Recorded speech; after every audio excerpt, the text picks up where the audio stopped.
Kalau teman-teman disabilitas mental ini kan dia kan mengalami gangguan jiwa. Ya. Kemudian ketika dia pun sudah dinyatakan sembuh oleh medis, orang-orang di sekitarnya itu masih ada rasa kekhawatiran, apalagi jika disabilitas mentalnya dia itu atau gangguan jiwanya dia itu ada melakukan kekerasan misalnya.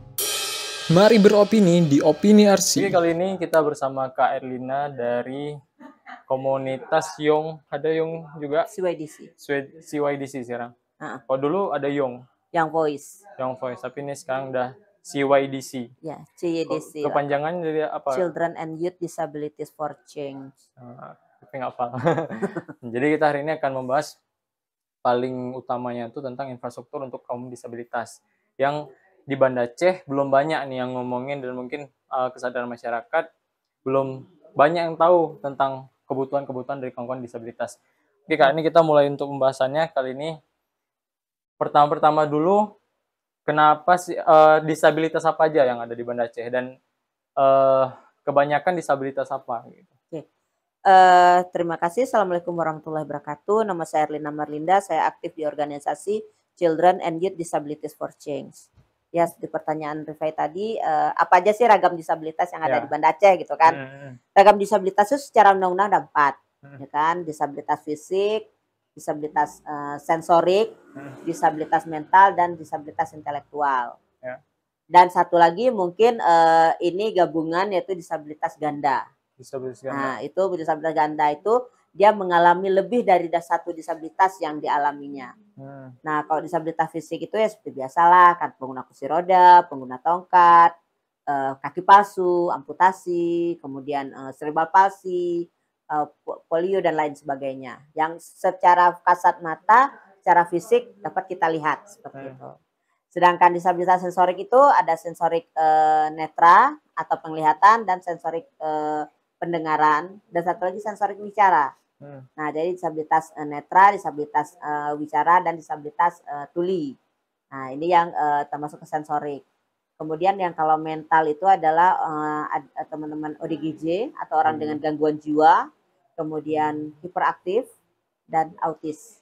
Itu masuk ke dalam disabilitas mental, dan juga disabilitas intelektual. Nah, itu termasuk Down syndrome, kemudian lambat belajar atau lambat daya ingat, kemudian lambat daya tangkap, pokoknya lebih memiliki hambatan di IQ-nya. Nah, itu. Jadi ada 4 ragam disabilitas yang cuman itu semuanya kan ada spesifikasinya lagi, ada yang pecah lagi, kayak sensorik tadi misalnya terbagi 3 misalnya gitu. Nah, kemudian kalau dibilang mana yang lebih banyak gitu kan, memang kalau secara secara data, kalau untuk Banda Aceh ini antara disabilitas tuli sama netra yang banyak. Disabilitas tuli dan netra. Netra dan tuli. Mungkin gini ya, sebenarnya tuli dan netra ini imbang-imbang sebenarnya. Cuman kalau di mana lebih banyak kelihatan, kenapa kadang-kadang orang bilang kan kok kayaknya lebih banyak tuli gitu kan. Sedangkan netra paling ya hanya beberapa, terus banyaknya kita lihat ya maaf kayak di pinggir yang di lampu merah gitu. Sebenarnya tuli itu kalau dibilang ini karena mereka itu sukanya hidup berkelompok. Jadi teman-teman tuli itu ketika dia misalnya satu orang keluar, nah mereka bersama-sama mendukung temannya. Misalnya, oh satu tuli buka usaha nih gitu misalnya.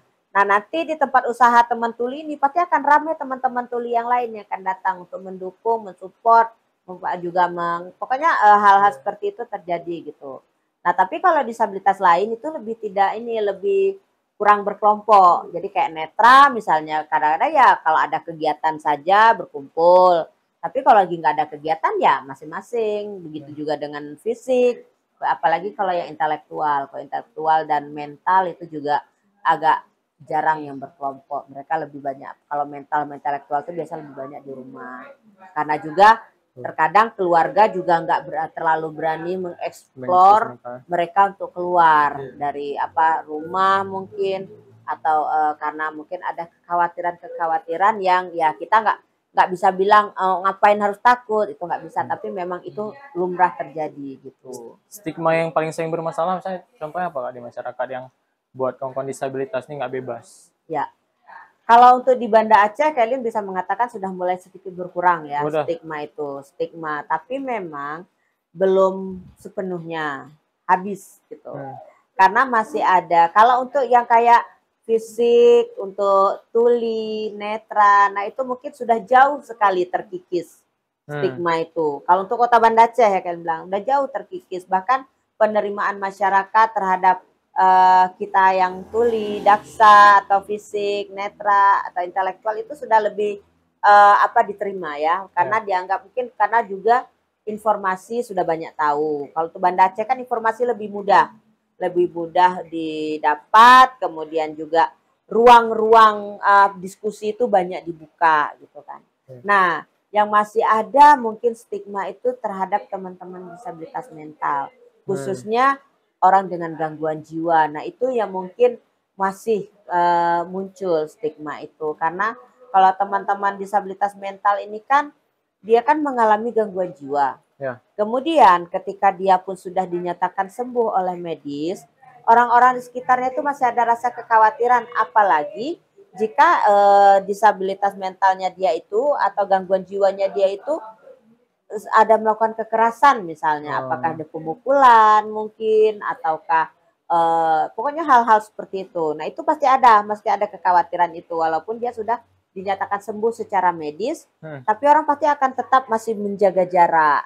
Pasti ada anggapan, aduh nggak berani kita dekat, nanti kalau dia kambuh gimana, bla bla bla, seperti itu. Nah itu yang yang mungkin masih tersisa. Tapi kalau walaupun sebenarnya disabilitas untuk yang lain pun belum terhapus habis juga, belum terkikis habis juga, tetapi sudah sedikit lebih baik daripada dibandingkan dengan teman-teman disabilitas mental, gitu. Karena memang mungkin yang menyuarakannya juga kan. Kalau kawan-kawan dari kakak, daksa, dari netra, tuli juga udah ada yang menyuarakan. Tapi kalau autis kan nggak mungkin disuarakan. Itu juga sebenarnya kita sadari gitu ya. Kita sebenarnya berharap juga adanya organisasi atau lembaga komunitas yang memang mereka itu kita bilang, bukan kita juga meminta mereka harus semuanya istilahnya yang mental gitu, tapi setidaknya mereka itu penyintas atau yang pernah mengalami gangguan jiwa apapun itu, karena kan dia kayak orang depresi, bipolar misalnya kan. Masuk juga kan? Iya masuk, cuman itu kan ada kategorinya. Yang paling berat itu adalah yang sudah mengalami skizofrenia.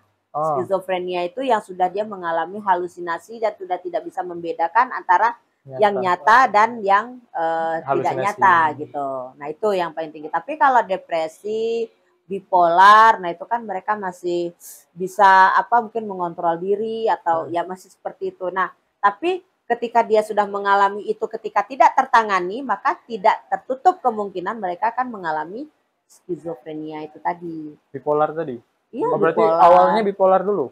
Enggak mesti harus bipolar sih, beda lagi. Bipolar tuh beda lagi. Terus depresi kan kadang, apalagi kalau biasanya itu kan kalau orang yang mahasiswa itu kan banyak yang mengalami depresi berat, apalagi ketika dia menghadapi ujian, sidang ya kan.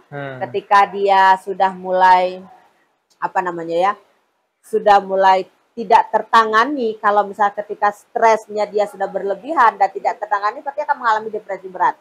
Ketika itu tidak tertangani, tidak tertutup kemungkinan kalau dia tidak segera diberikan istilahnya pencerahan lah ya, dia akan bisa mengalami skizofrenia. Itu sebenarnya banyak nggak Kak di kita? Ya? Banyak nggak di kita? Maksudnya selama ini kan di Aceh agak kurang pembahasan tentang mental, dan bahkan memang masyarakatnya dipenengok dari orang tua sendiri menganggap itu jadi karena kita kurang iman, itu. Nah, kalau sekarang menurut gimana bilangnya ya? Kalau Kak Elin bisa bilang disabilitas mental itu bukan masalah, nggak berani bilang juga masalah keimanan atau tidak gitu ya. Karena terkadang disabilitas mental ini besar sekali pengaruhnya tuh karena lingkungan. Lingkungan itu sangat berpengaruh terhadap teman-teman yang mengalami disabilitas mental. Contoh kita bilanglah masalahnya. Terkadang anak yang mengalami itu karena misalnya perceraian orang tua, itu kan berdampak ke anak. Ketika anak itu tidak kadang-kadang anak-anak yang mengalami orang tuanya bercerai atau pertengkaran orang tua atau apalah keributan yang seharusnya tidak terjadi, terjadi di depan dia, nah dia kan akan mengalami rasa ketakutan. Kemudian Trauma. dia ada rasa ketika orang tuanya bercerai, dia dibully di sekolah misalnya. Atau banyak ejekan-ejekan, atau belum lagi lingkungan rumah itu, sehingga kan membuat dia semakin stres gitu. Stres yang berlebihan, sehingga itu membuat dia akan mulai mengurung diri, nggak mau lagi berteman. Ketika itu terjadi, kalau orang tuanya tidak segera menyelesaikan, itu dia akan semakin parah, semakin parah, semakin parah. Ada kasus sebenarnya, memang tidak di Aceh, tapi kalian nggak tahu di Aceh, kita belum nemu. Itu bahkan anak SD ada yang mengalami gangguan jiwa hanya karena tekanan belajar yang terlalu tinggi. Oh, ada juga. Dia bisa pergi sekolah, pagi sekolah, malam sekolah, dia dituntut bahasa Inggris oleh orang tuanya, pulang dari sekolah dia harus les ini musik, setelah les musik dia harus les yang ini tuh. Sampai dia begitu dia masuk ke ruang psikiater, itu dia ngomong dalam bahasa Inggris tuh seolah-olah dia udah ngajarin orang, dia udah nggak sadar lagi buat di lingkungan dia itu ada orang tuh udah nggak ini lagi, ada terjadi itu. Nah, seperti itulah kira-kira kalau misalnya ada orang-orang yang misalnya depresinya tidak tertangani atau telat diketahui. Kalau misalnya telat diketahui tapi masih cepat diproses masih aman lah ya. Tapi yang kita khawatirkan kalau tidak. Kadang-kadang kan juga ada keluarga tuh begitulah, halah anaknya udahlah biar aja dia emang kayak gitu, tak suruh keluar pun nggak mau. Nah, kadang orang tua kan nggak tahu masalahnya dia. Betul-betul. Gitu. Ini kayak mungkin lebih bisa mungkin kami juga punya pemahaman dari infrastruktur kan. Tantangan terbesar dari kaum disabilitas di Banda Aceh maupun Aceh lah gitu. Yang paling banyak tuh apa Kak? Yang paling sering terjadi? Ya. Karena kita berbicara ragam disabilitas kan banyak ya. Ada netra, ada tuli, tadi kita bilang, ada daksa, ada fisik, ya apa? Ada mental, ada IQ ya, berhubungan dengan IQ. Nah, mungkin yang kalau sekarang ini, kok sekarang ya, yang sekarang kita sedang perjuangkan itu sebenarnya adalah kita berharap itu Banda Aceh khususnya itu ramah terhadap misalnya khususnya lingkungan. Seperti aksesibilitasnya tersedia misalnya gitu. Nah, karena kenapa? Kami bilang, karena gini, ketika aksesibilitas itu tidak tersedia, maka teman-teman disabilitas itu akan sulit melakukan interaksi sosial, sulit melakukan aktivitas gitu, karena hambatannya banyak. Jadi kan di sini kan banyak nih tantangan-tantangan kayak gitu kan. Dan tadi karena putus juga sedikit, tadi kita sudah ngomong tentang tantangan dan juga mungkin standarisasi yang wajib dijalankan, universal design. Nah, tadi ada 12 berarti Kak. 15 ya. Dan ada 5 yang paling penting. Yang menurut Ripa itu perlu kita expose di masyarakat dan kita bentuk lah bagaimana masyarakat itu bisa memahami manfaat itu. Nah, boleh nggak Kak jelasin 5 tadi itu? Oke. Ya, kalau misalnya bangunan publik itu kan dia seharusnya memiliki 15 tadi yang ya, 15. Tapi soalnya dia harus ada minimal sekali, kalaupun tidak bisa memenuhi yang 15, 5 itu wajib. Saya tadi kelupaan. Jadi yang pertama bidang miring. Bidang miring, ram. Ya, bidang miring itu untuk yang kalau ketika ada bangunan itu ada memiliki perbedaan ketinggian lantai. Kemudian yang kedua itu harus ada tempat parkir aksesibel. Kemudian saya lupa tadi toilet aksesibel. Itu wajib ada. Oh iya, toilet aksesibel. Setiap bangunan publik itu harus ada. Apalagi gedung pemerintahan itu wajib ada kamar mandi aksesibel minimal 1. Pemerintahan, publik, pokoknya ruang publik lainnya, misalnya taman, sekolah, misalnya kemudian rumah sakit, bandara, pelabuhan itu wajib ada minimal 1 unit toilet aksesibel. Nah, kemudian guiding block, guiding block plus dengan handrailnya tentunya. Itu satu poin berarti. Nah, itu satu paket, dan satu lagi itu rambu-rambu harus jelas. Rambu-rambu petunjuk ya. Petunjuk misalnya kalau kita kan kayak misalnya di gedung itu ada petunjuk apa, kemudian begitu dia di jalan misalnya ini jalur evakuasi dan sebagainya itu harus jelas. Kemudian juga kalau untuk teman-teman low fashion misalnya itu juga harus bisa membaca itu tanpa harus dia kayak gitu, tapi dia harus bisa begitu lihat tulisan itu dia sedikit langsung terbaca misalnya itu karena ada dia harus kita tahu ukuran fontnya berapa, kemudian tingkat kekontrasan antara background dengan Dengan tulisannya. Nah, itu juga harus diperhatikan sampai sejauh itu gitu. Kadang-kadang kan kalau pemerintah orang-orang tuh kadang nggak memperhatikan itu. Apalagi kalau tukang-tukang yang buatnya itu Ya, sama sekali nggak memperhatikan itu sama sekali.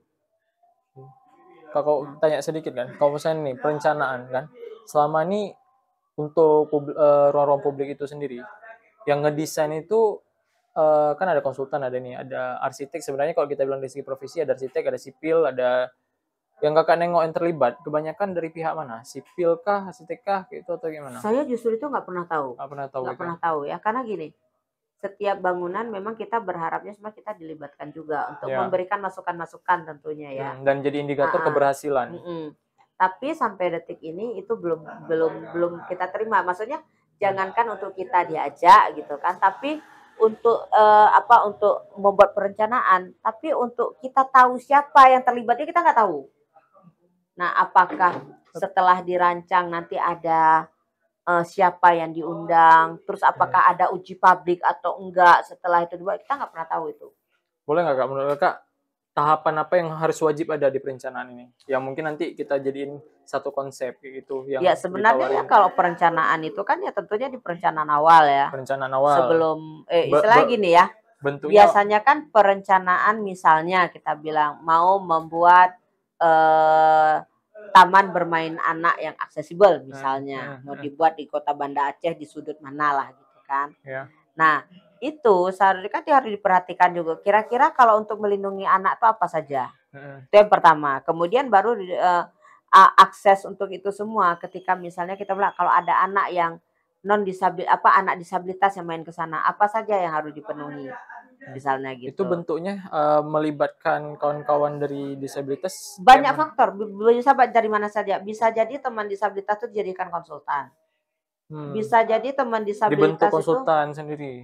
Bukan bentuk konsultan sendiri. Jadi ketika misalnya pemerintah sudah membuat sebuah perencanaan, sudah merancang misalnya sebuah bangunan, dipresentasiin sama kawan-kawan. itu kan dipresentasikan ke kita. Iya, itu bisa. Kita mesti dipanggil. Ini Bu, kita mau buat ini. Kira-kira untuk supaya teman-teman disabilitas atau anak-anak disabilitas bisa mengakses ke sini, kira-kira apa nih yang harus ada tambah? Terus seperti apa keamanannya? Bagaimana ininya? Perlindungan untuk mereka. Apakah Kemudian ini apalagi yang harus kami yang kami buat seperti ini. Nah misalnya, berarti, jadi kita dijadikan tempat diskusi konsultan itu seperti itu. Seharusnya kayak dari Portuni, Gerkatin, apalagi kak untuk ini CYDC. itu seharusnya dijadiin konsultan. Iya. Dan ya mitra seharusnya, maksudnya dari segi mungkin itu ya memang udah satu sistem kayak maksudnya mereka ini udah harus jadi filter atau mungkin kan pengawasan itu kan tetap ada di situ berarti ya. Nah itu. Kemudian juga yang kita harapkan itu waktu pas proses pembuatan. Prosesnya waktu pas proses pelaksanaan. Tentu waktu pembangunan itu kan misalnya pembangunan, ini kira-kira benar nggak? Nah, waktu pas mau membuat tentang standar aksesnya itu panggil kita. Kalau misalnya begini kemiringannya, ini kira-kira bagaimana? Apakah cocok atau misalnya ada pertimbangan lain? Nah, kita kan bisa melihat. Kita bisa kasih tahu gambarannya seperti apa. Itu di pertermin bisa kan? Misalnya dan pertermin kan mereka akan mengecek. Nah, di situ datangin kawan-kawan. Datangin kita untuk membantu itu. Kemudian kita juga misalnya tekstur keramiknya seperti apa, bagaimana yang baiknya, yang itu kan kita bisa kasih tahu. Kemudian pas selesai dites publik. Evaluasinya, ayo kita sekarang uji publik. Nah, kira-kira sudah cocok apa enggak gitu. Kalau monitoring itu kan bisa sembari tadi pelaksanaan kegiatan itu kita langsung memonitor apa-apa yang bisa diinikan kan. Itu kan kita berproses melihat itu. Meminimalisir kesalahan. Dan itu juga menguntungkan pihak pemerintah juga nggak terlalu banyak. Iya, semua orang kan kita juga nggak mungkin ginilah kita bilang ya. Aksesibilitas itu kalau pengguna kursi roda saja mudah mengaksesnya, apalagi orang yang lain gitu loh. Karena udah sebenarnya yang paling mudah kita nengok Daksa kan, karena emang langsung akses. Daksa pengguna kursi roda itu yang paling istilahnya untuk publik, ruang publik itu kan yang pengguna kursi roda itu yang paling mengalami hambatan. Nah, ketika itu sudah terfasilitasi dengan nyaman, orang lain apalagi tinggal lenggang-lenggang aja di situ. Seperti itu seharusnya.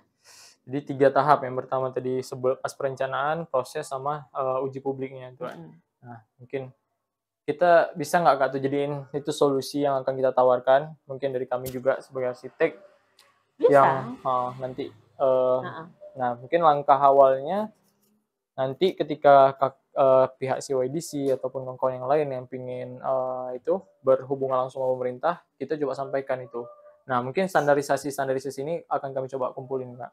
Dan kita coba ke 5 titik yang Kakak bilang itu, dan mungkin kita gimana, Kak? Kalau Kak Elin perhatikan kan saat ini nih ya, yang paling tidak menjadi perhatian di pemerintahan itu ketika berbicara aksesibel itu kamar mandi. Kamar mandi paling banyak. Itu yang paling tidak menjadi perhatian. Jadi Kak selama ini kalau misalnya kawan-kawan mau ke Enggak kamar ada. mandi, gimana jadi? Ya Dari? kalau mungkin tuh teman-teman yang non kursi roda lah ya, itu ya aman-aman saja, nggak masalah gitu kan. Kan yang terkendala itu justru di pengguna kursi roda, Nggak boleh check-in pengguna kan? krek Aku misalnya takut gitu. nggak terekam gitu. Nah, Merah nggak? pengguna kursi roda, pengguna krek. Nah, itu yang sebenarnya yang paling membutuhkan kamar mandi aksesibel sebenarnya. Kemudian juga kalau kita bilang lagi, oke kita nggak berbicara disabilitas lah, ibu hamil. Iya. Oh iya, itu juga Nah, banyak. itu kan nggak diperhatikan itu. Kecelakaan juga Nah, termasuk. kemudian orang-orang lansia yang kita bilang lansia itu kan kadang-kadang apa istilahnya motoriknya kan sudah mulai terhambat. Kadang kayak mana mereka mau duduk di toilet jongkok gitu loh. Untuk berdiri aja kadang udah susah. Makanya kadang-kadang kita bilang toilet duduk itu menjadi solusi ketika untuk membuat kamar mandi aksesibel. Cuman ya namanya orang Aceh kadang-kadang bilangnya saya nggak bisa menggunakan lah begana begini karena belum perlu makanya nggak bisa.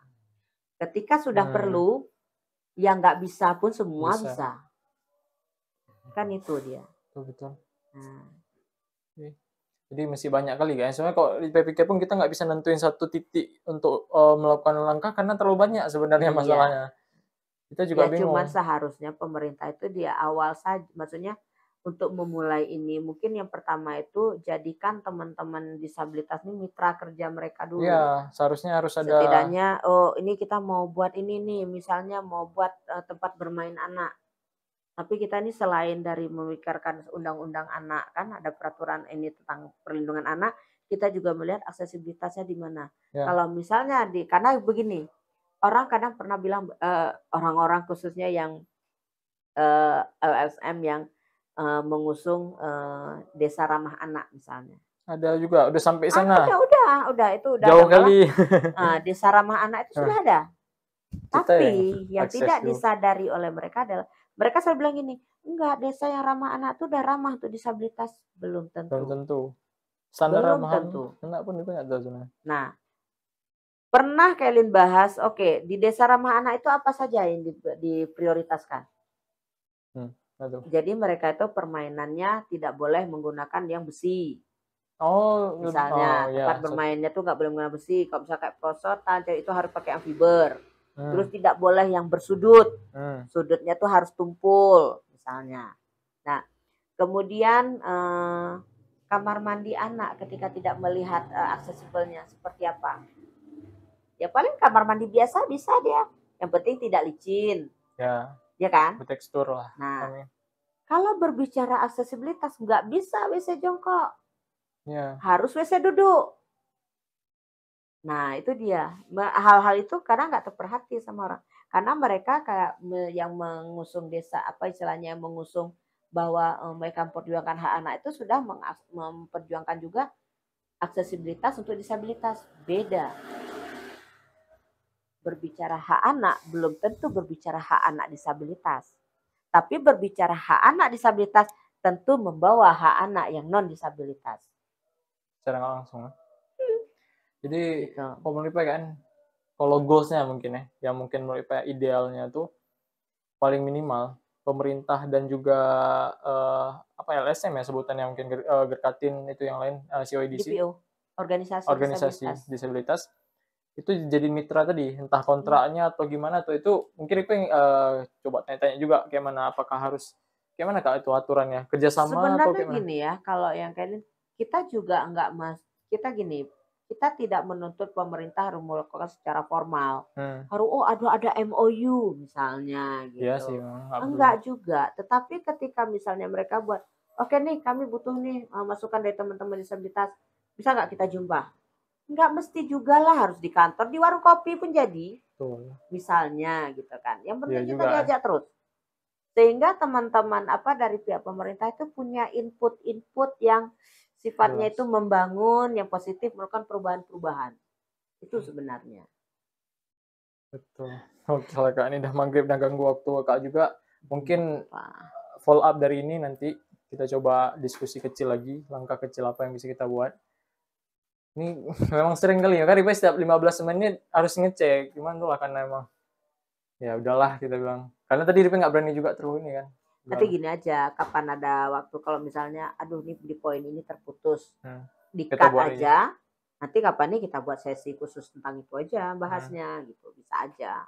Memang kalau untuk tujuan utama nih membangun awareness dulu dan mungkin solusi langkah awal, langkah kecil aja kayak gitu yang Nanti bisa itu kita kan buat. bisa kalau emang perlu diskusi-diskusi lebih lanjut tentang bagaimana cara berinteraksi dengan disabilitas, gimana caranya Kak, apa ini. Itu banyak lagi, banyak. Banyak ya. Ternyata itu lah belum terbahas lah. Banyak juga ternyata isu-isu yang di Aceh ini belum banyak yang ngomongin, dan juga ya kita mungkin selama ini berpikir aman-aman aja kan. Ternyata masih banyak kali yang perlu kita bahas. Oke Kak, mungkin itu aja hari ini. Makasih banyak nih udah ganggu waktunya. Sebenarnya ini juga ada kegiatan pengen juga kan. Ya. Jadi kita minta nih bisa jadi langkah nih lah. Konkret dari anak arsitek gitu.